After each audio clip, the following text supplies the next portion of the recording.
Hello everyone. I hope you all are doing well. Welcome to lecture number 3 of our LARR Act 2030 series. इससे previous video में हमने chapter 4 start कर दिया था। 11 से लेके 14 तक हमने कंप्लीट कर लिया था। आज उससे आगे हम सेक्शन पढ़ेंगे। ये जो JDA जेलो का एग्ज़ाम है उसके लिए इम्पोर्टेंट सब्जेक्ट है। इसके अलावा ये RAS के एग्ज़ाम में भी आता है और अदर एग्ज़ाम में भी आता है। तो वीडियो काफ़ी इंपॉर्टेंट होने वाला है क्योंकि बहुत शॉर्ट में डील किया गया है हर सेक्शन को और साथ में MCQ को, ताकि अलग से ना पढ़ना पड़े, क्योंकि बेयर एक्ट से देखने पे एक बहुत ही बोरिंग लग रहा था। तो स्टार्ट करते हैं आज का वीडियो बिना टाइम वेस्ट किए हुए। सेक्शन 50, हियरिंग ऑफ ऑब्जेक्शंस, आपत्तियों की सुनवाई। इससे पहले हमने SIA रिपोर्ट के बारे में पढ़ा था। तो ये सेक्शन ये कहता है कि प्रीलिमिनरी नोटिफिकेशन सेक्शन 11 में निकाल दिया है गवर्नमेंट ने कि कौन सी लैंड को एक्वायर करना है। उसके बाद में कोई भी व्यक्ति जिसका उस लैंड में इंटरेस्ट हो वो 60 डेज़ में, यानी अगर उसका पर्सनल इंटरेस्ट है तो 60 डेज़ का उसको टाइम दिया जाता है कि वो अपने ऑब्जेक्शन को दर्ज करा सकता है। किस बात पर आपत्ति कर सकता है? उसके पास 3 ये ग्राउंड्स होने चाहिए। जिस लैंड को एक्वायर किया जा रहा है उसकी एरिया, सूटेबिलिटी, और क्या वो पब्लिक पर्पस के लिए है या नहीं, और उसका SIA क्या होगा, यानी सोशल इम्पैक्टमेंट असेसमेंट कैसे होगा। प्रोसेस क्या रहेगा? कलेक्टर को देना होगा लिखित में ऑब्जेक्शन। कलेक्टर खुद या अपने प्रतिनिधि, रिप्रेजेंटेटिव या एडवोकेट के माध्यम से उसको सुनेगा। सभी ऑब्जेक्शन और इंक्वायरी के बाद कलेक्टर अपनी रिपोर्ट बनाकर अप्रोप्रिएट गवर्नमेंट को भेज देगा और जो फाइनल जो डिसीजन होगा वो हमेशा अप्रोप्रिएट गवर्नमेंट का होगा। फिर है सेक्शन 16, क्या बात करता है? Preparation of rehabilitation and resettlement scheme, पुनर्वासन और पुनर्स्थापन योजना का निर्माण। ये पूरा प्रोसीजरल पार्ट चल रहा है सेक्शन 30 तक। तो सेक्शन 11 में नोटिफिकेशन आ गया। उसके बाद administration for rehabilitation and resettlement, प्रभावित परिवारों का सर्वे और सेंसस करता है कि कितने लोग डिस्प्लेसमेंट हुए हैं।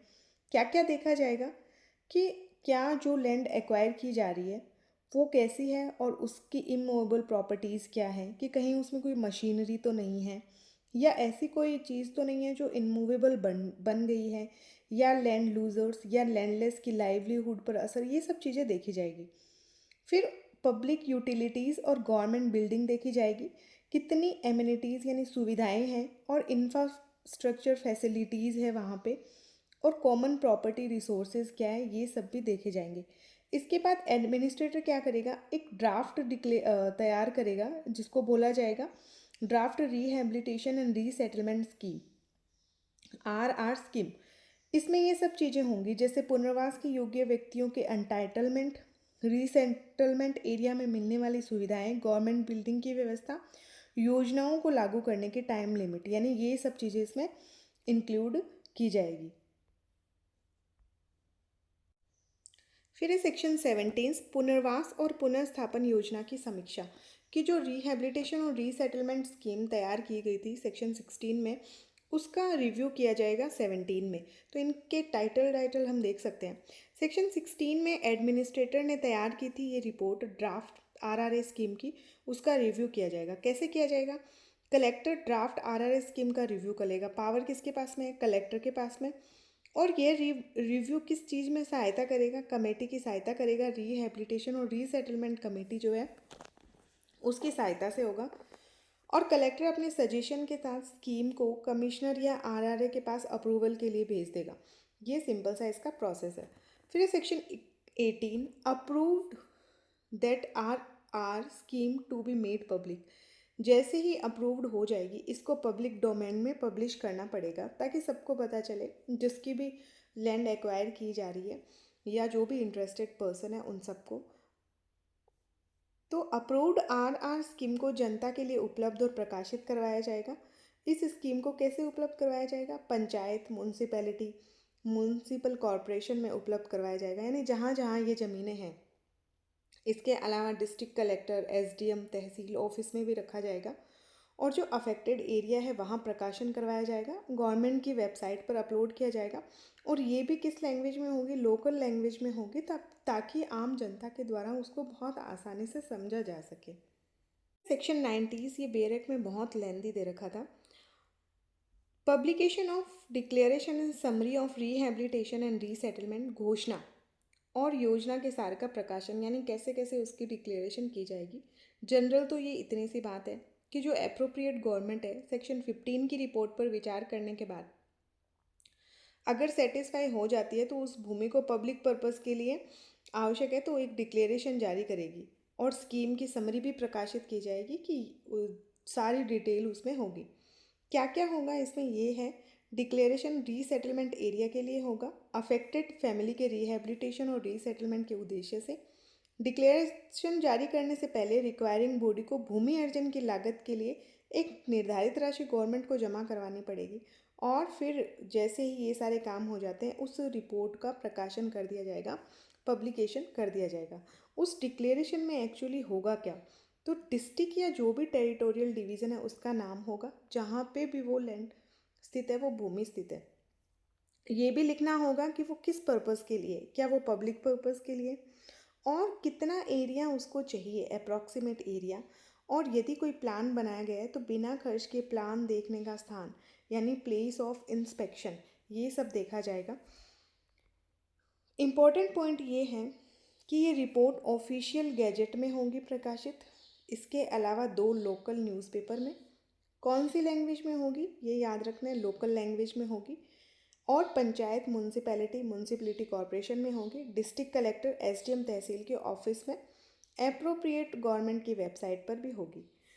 इसमें क्या होता है कि यदि प्रीलिमिनरी नोटिफिकेशन सेक्शन 11 की तारीख के 12 महीने के भीतर अगर डिक्लेरेशन जारी नहीं होता है तो जो सेक्शन 11 का नोटिफिकेशन है वो अपने आप ही समाप्त मान लिया जाएगा।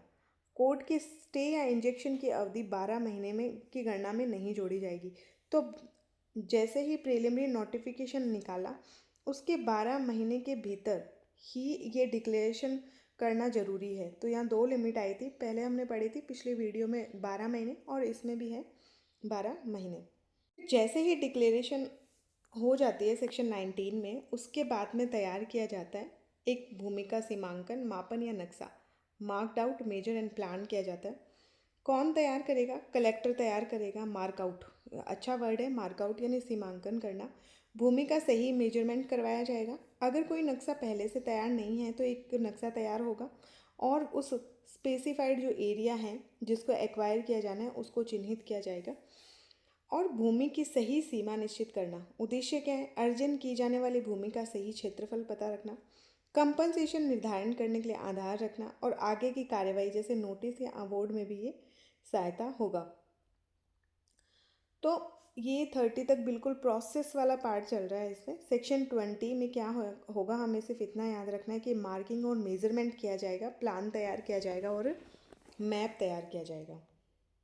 वीडियो के लास्ट में हम एमसीक्यू करेंगे एक साथ ही सारे, उससे पहले सेक्शन कवर कर लेते हैं। Section 21, notice to the interested person, हितबद्ध व्यक्तियों को सूचना। तो जिस्ट तो यही है कि सेक्शन 20 में भूमि का मेजरमेंट हो लिया, उसके बाद में जो भी इंटरेस्टेड पर्सन है उनको पब्लिक नोटिस दे दिया जाएगा। उनको ये बताया जाएगा उस नोटिस में क्या होगा कि आपकी जो ज़मीन है उस पर सरकार ने कब्जा कर लिया है, तो अगर आपको कोई दावे आपत्ति वगैरह कुछ भी करना है तो आप आ सकते हो, मतलब राइट टू हियर हो जाएगा यहाँ। तो ये सब क्या है कि पब्लिक नोटिस में जारी की जाएगी, यानी वेबसाइट वगैरह पे होगी, म्यूनसिपैलिटी पंचायत जहाँ जहाँ की जानी है वहाँ होगी। इम्पोर्टेंट पॉइंट ये है कि नोटिस जारी करने के कम से कम 30 दिन और अधिकतम 6 माह में उपस्थित होना होगा। अगर आप कोई भी कंपनसेशन चाहते हो या रिहेबिलिटेशन या रीसेटलमेंट या कोई भी दावे चाहते हो तो आपके पास में लिमिटेशन का टाइम है 30 दिन कम से कम, और स्पेसिफिक कंडीशन हो तो 6 महीने। इसके अलावा यदि मान लीजिए कोई व्यक्ति कहीं अन्य स्थान पर रहता है तो वो नोटिस डाक द्वारा उसको भेजा जाएगा और वेबसाइट और न्यूज़पेपर में भी प्रकाशित करवाया जाएगा।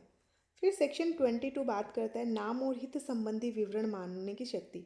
ये है कलेक्टर की पावर, इसमें दे रखी है कि कलेक्टर जिस भी लैंड को एक्वायर किया जा रहा है इस एक्ट के अधीन उस व्यक्ति से उसका नाम और उसका उस प्रॉपर्टी में इंटरेस्ट क्या है, इंटरेस्ट यानी क्या ऑनरशिप है या फिर वो पोजीशन रखता है या वो ट्रेस पासर है, ये सारी डिटेल उनसे मांग सकता है और स्टेटमेंट देने के लिए कह सकता है। कोई क्या हित, जैसे मैंने बात करी, को ऑनर हो सकता है, वो मोर्गेजी हो सकता है, टेनेंट हो सकता है, और अगर वो टेनेंट है तो पिछले 3 वर्षों का रेंट और प्रॉफिट उसको बताओ। स्टेटमेंट देने का भी इसमें टाइम दिया गया है 30 दिन का, और ऐसे स्टेटमेंट देना मैंडेटरी है, देना ही होगा अगर कलेक्टर के द्वारा मांगे जाते हैं, क्योंकि वो जो लैंड यूज़ होगी वो पब्लिक पर्पज़ के लिए होगी। तो हमने 3 तरह के लिमिटेशन इसमें पढ़ी थी। अगर कोई ऑब्जेक्शन है तो 30 डेज़ में कम से कम, और 6 महीने ज़्यादा, और स्टेटमेंट देने के लिए भी कितने हैं, 30 डेज़। फिर है section 23, award by collector, collector द्वारा अवॉर्ड पारित करना। तो सिंपल से तो ये सेक्शन यही कहते हैं कि जैसे ही कलेक्टर इंक्वायरी पूरी कर लेगा वो एक अवॉर्ड पारित करेगा, यानी कलेक्टर जो जजमेंट पास करता है फाइनल का, उसको अवॉर्ड कहते हैं। इस अवॉर्ड में होगा क्या कि उस वास्तव में उस जो एरिया है उसका मेजरमेंट कितना है, अप्रोक्सीमेट कितना कंपनसेशन देना है, और किस किस व्यक्ति को कितना कितना मिलेगा, ये सिंपल सिंपल चीज़ें होंगी। Section 24, lapse of acquisition under 1894 act, यानी इससे पहले जो वाला जो एक्विजिशन एक्ट था ना 1894 का, उसके अधीन अगर एक्वायर किया गया है तो वो समाप्त हो जाएगा। क्या कहता है सेक्शन कि पुराने लैंड एक्विजिशन एक्ट 1894 के मामलों में कुछ परिस्थितियों में एक्विजिशन समाप्त हो जाएगा। कौन सी परिस्थितियाँ? यदि अवार्ड हुए 5 वर्ष या उससे अधिक हो गए और पोजीशन नहीं लिया गया, कंपनसेशन नहीं लिया गया, तो वो एक्विजिशन अपने आप क्या मान लिया जाएगा, लैप्स मान लिया जाएगा, कि जैसे कि ऐसा कोई एक्विजिशन किया हुआ ही नहीं है। सेक्शन 25 इम्पॉर्टेंट है थोड़ा, टाइम लिमिट फॉर अवॉर्ड, कितना टाइम है? तो डिक्लेरेशन के बाद कलेक्टर को 12 महीने के भीतर ही अवॉर्ड देना होगा, ये लिमिटेशन इम्पॉर्टेंट है। अवॉर्ड 12 मंथ के अंदर देना होगा, अगर नहीं दिया तो सारी जितनी भी प्रोसीडिंग है वो सब लैप्स हो जाएगी। लेकिन अप्रोप्रिएट गवर्नमेंट विशेष परिस्थितियों में ये टाइम लिमिट को बढ़ा भी सकती है। तो सेक्शन 23 बात करता है अवॉर्ड के बारे में। 24 में हमें 5 ईयर रूल याद रखना है और 25 में 12 मंथ रूल याद रखना है। अब हम देखते हैं section 26, determination of market value of land, भूमि के बाजार मूल्य का निर्धारण। तो कलेक्टर तैयार करेगा, मार्केट वैल्यू निर्धारित करता है ताकि कंपनसेशन उस आधार पर ही निकाला जा सके। कैसे तय होगा? इसमें जो सबसे अधिक है इन सब में या है, जैसे इंडियन स्टाम्प एक्ट के अनुसार मार्केट वैल्यू देखी जाएगी, और फिर आसपास में ज़मीन की क्या वैल्यू चल रही है वो देखी जाएगी। उसके अलावा प्राइवेट कंपनी पीपी प्रोजेक्ट में सहमत है तो कंपनसेशन अमाउंट देखा जाएगा। इनमें से जिसकी भी वैल्यू ज़्यादा होगी उसको कंपनसेशन में कंसिडर किया जाएगा।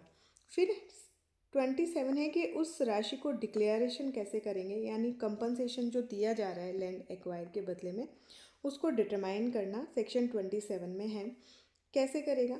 तो लैंड वैल्यू तो सेक्शन 26 के अनुसार देखी जाएगी, और भूमि से जो भी एसेट्स है जैसे इन सबको, पेड़ भवन, इनको भी शामिल किया जाएगा और इसी आधार पर टोटल कंपनसेशन निकाला जाएगा। यानी सिंपल सी सेक्शन है। 26 के बाद 27 के आधार पर कंपनसेशन निकाला जाएगा और जो वैल्यू है वो कलेक्टर डिसाइड करेगा। सेक्शन 28, पैरामीटर क्या है कंपनसेशन को डिक्लेयर करने के? तो कलेक्टर कंपनसेशन तय करने के लिए भूमि की कीमत ही नहीं बल्कि अन्य नुकसान भी देखेगा। कौन कौन से नुकसान?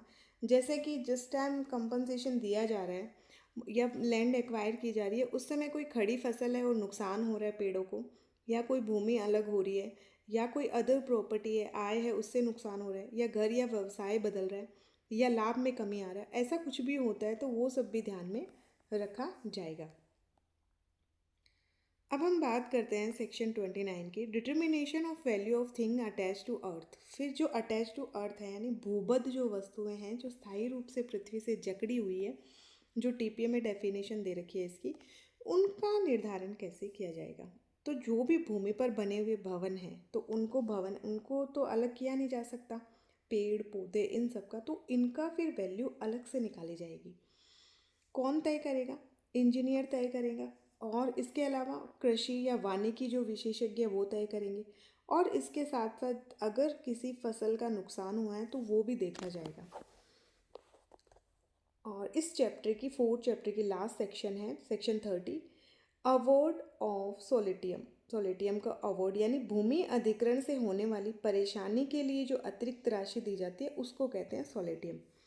टोटल कंपनसेशन पे कितना मिलेगा? 100% मिलेगा अगर नुकसान हो रहा है वो। और इसके अलावा मार्केट वैल्यू पर 12% अतिरिक्त भी दिया जाएगा। तो ये अपना चैप्टर पूरा हो गया। अब हम आज के सभी सेक्शंस के एमसीक्यू करते हैं। तो आज का फर्स्ट क्वेश्चन है, सेक्शन 17 के अनुसार जो ड्राफ्ट रिहेबिलिटेशन, रीसेटलमेंट और स्कीम और रिव्यू है वो कौन करेगा? तो सेक्शन 17 किस बारे में बात कर रहा है? रिव्यू के बारे में बात कर रहा है। तो कलेक्टर तैयार करेगा। कलेक्टर अपने रिव्यू में सहायता किसकी लेगा? एक कमेटी की सहायता लेगा, R&R कमेटी की। 17 के तहत कलेक्टर अपने सजेशन सहित ड्राफ्ट स्कीम किसके पास अप्रूवल के लिए भेजेगा? तो कमिश्नर के पास भेजेगा रिहेबिलिटेशन और रीसेटलमेंट के लिए। तो सेक्शन 17 में क्या है? सबसे पहले ड्राफ्ट तैयार किया जाएगा, फिर उसका रिव्यू किया जाएगा और फिर उसका फाइनली अप्रूवल कर दिया जाएगा। फिर सेक्शन 18 में जो अप्रूव्ड RR स्कीम हो गई उसको सार्वजनिक रूप से कैसे प्रकाशित किया जाएगा? तो हमने पढ़ा था panchayat, municipality, municipal corporation, district collector, SDM, तहसील ऑफिसर या जो भी अफेक्टेड एरिया है उन सब में पब्लिश करवाया जाएगा। और वो हमेशा लोकल लैंग्वेज में होगा। और गवर्नमेंट की वेबसाइट पर भी क्या करना पड़ेगा? अपलोड करना पड़ेगा। और सेक्शन 18 के तहत अप्रूव्ड स्कीम को कहाँ कहाँ रखा जाएगा? तो सभी स्थानों पर रखा जाएगा। पंचायत, ये जो हमने ऊपर जो क्वेश्चन 5 में जो पढ़ा था। फिर है section 21, notice to interested person. Section 21 के अनुसार कलेक्टर किसे पब्लिक नोटिस जारी करेगा? तो किसको करेगा? लैंड में इंटरेस्टेड जितने भी पर्सन हैं उन सबको करेगा। पब्लिक नोटिस में क्या क्या बताया जाएगा? यही कि गवर्नमेंट जो है आपकी लैंड का पोजीशन लेना चाहती है और कंपनसेशन और RRA के लिए आप दावे प्रस्तुत कर सकते हैं 30 डेज़ में। मिनिमम डेज था 30 और मैक्सिमम 6 मंथ। हाँ, इंटरेस्टेड पर्सन को कलेक्टर के समक्ष उपस्थित होने की अधिकतम अवधि कितनी है? तो कम से कम तो 30 दिन थी और ज़्यादा 6 महीने। इंटरेस्टेड पर्सन कैसे उपस्थित हो सकता है? तो या तो वो खुद या एजेंट या एडवोकेट के माध्यम से उपस्थित हो सकता है। फिर यदि इंटरेस्टेड पर्सन दूसरे स्थान पर रहता है तो नोटिस कैसे दिया जाएगा? उसको पोस्ट द्वारा दिया जा सकता है या वेबसाइट में, और इसके अलावा कम से कम 2 न्यूज़पेपर में प्रकाशित किया जाएगा। सेक्शन 22 के तहत कलेक्टर किससे स्टेटमेंट मांग सकता है? तो ऐसे किसी भी पर्सन से जिसका इंटरेस्ट उस प्रॉपर्टी में है। स्टेटमेंट में क्या क्या जानकारी देना आवश्यक है? हित रखने वाले व्यक्तियों के नाम और उनका हित। स्टेटमेंट देने के लिए कलेक्टर द्वारा कितना समय दिया जा सकता है? तो 30 दिन दिया जा सकता है। स्टेटमेंट में पिछले कितने वर्षों के रेंट और प्रोफाइल की जानकारी देनी है? कितने वर्षों की? 3 वर्षों की जानकारी देनी है। इंपॉर्टेंट क्वेश्चन है। 22 के तहत स्टेटमेंट देना क्या है? तो ये बिल्कुल मैंडेटरी है, लीगली कंपलसरी है। सेक्शन 23 से बनने वाले क्वेश्चंस। सेक्शन 23 के तहत अवार्ड कौन पारित कर सकता है? तो कौन पारित कर सकता है? कलेक्टर। 23 में अवार्ड में क्या क्या शामिल किया जाएगा? ट्रू एरिया, कंपनसेशन और किसको कितना कंपनसेशन मिलेगा।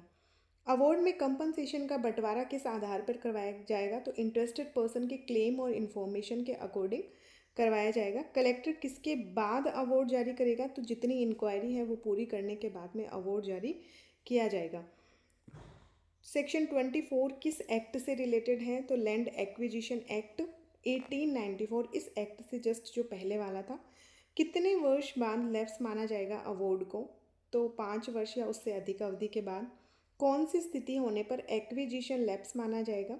तो अगर अवार्ड के 5 वर्ष के बाद में भी पोजीशन नहीं लिया गया और कंपनसेशन नहीं लिया गया तो ऐसी स्थिति में एक्विजिशन लैप्स हो गया ऐसा मान लिया जाएगा।